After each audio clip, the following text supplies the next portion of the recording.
వరకు తెలంగాణ యాసలోనే నేను సినిమాలు చేస్తూ వచ్చాను. ఓ మాటొస్తే మరో తెలంగాణ శకుంతల అని కూడా అంటున్నారు నన్ను.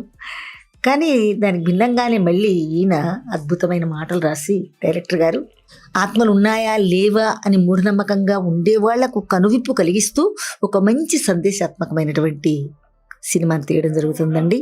ఇప్పుడు మేము షూటింగ్లోనే ఉన్నాము. మరి డిఓపిగా గోపి గారు అద్భుతంగా, కెమెరామెన్ ఆయన చాలా అద్భుతంగా తీస్తున్నారండి. ఈ సినిమా బ్రహ్మాండంగా సక్సెస్ కావాలని, మంచి పేరు ప్రఖ్యాతులు పొందాలని అద్భుతమైనటువంటి కథ అండి.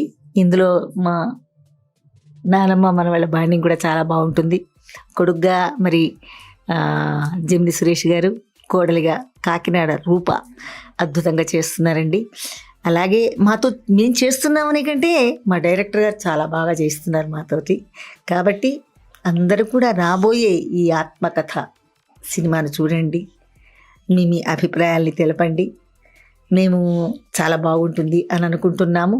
అలాగే మీరు కూడా అనాలి అని చెప్పేసి మా ఆకాంక్ష. శ్రీనివాసరావు గారు పడిన కృషికి ఫలితం దక్కుతుందని నేను అనుకుంటున్నాను. ప్రొడ్యూసర్ గారు సోమేష్ గారు అంటే చాలా వరకు సినిమాల్లో ప్రొడ్యూసర్ ఎక్కడో ఉంటారు, ఆయన జరిపిస్తూ ఉంటారు అంతవరకే. కానీ మా ప్రొడ్యూసర్ మరి సోమేష్ గారు, ఆయన సతీమణి శ్రీవల్లి గారు ప్రతినిత్యం షూటింగ్ పాయింట్కి వస్తున్నారండి. ఈ సెకండ్ షెడ్యూల్, ఫస్ట్ షెడ్యూల్ మొత్తం వచ్చారు, ఈ సెకండ్ షెడ్యూల్ కూడా వచ్చారు.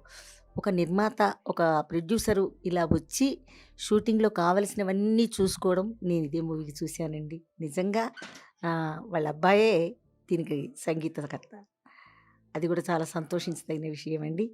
అలా ప్రొడ్యూసర్ గారికి, మరి వాళ్ళ శ్రీమతికి, వాళ్ళ కుటుంబానికి మా కృతజ్ఞతలు తెలియజేస్తున్నాం. ఇంకా ఇలాగే ఎంతో మంచి మంచి మూవీలు ఆయన సారథ్యంలో జరగాలని మనస్ఫూర్తిగా కోరుకుంటూ వారికి ప్రత్యేకించిన అభినందన మందారాలు అందజేస్తూ ఉన్నానండి. డైరెక్టర్ శ్రీనివాసరావు గారు అద్భుతంగా మలచారు.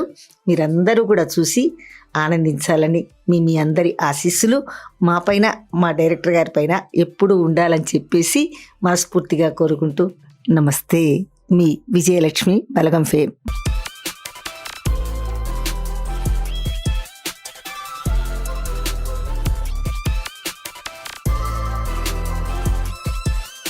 హాయ్ ఫ్రెండ్స్, నా పేరు నిహాన్.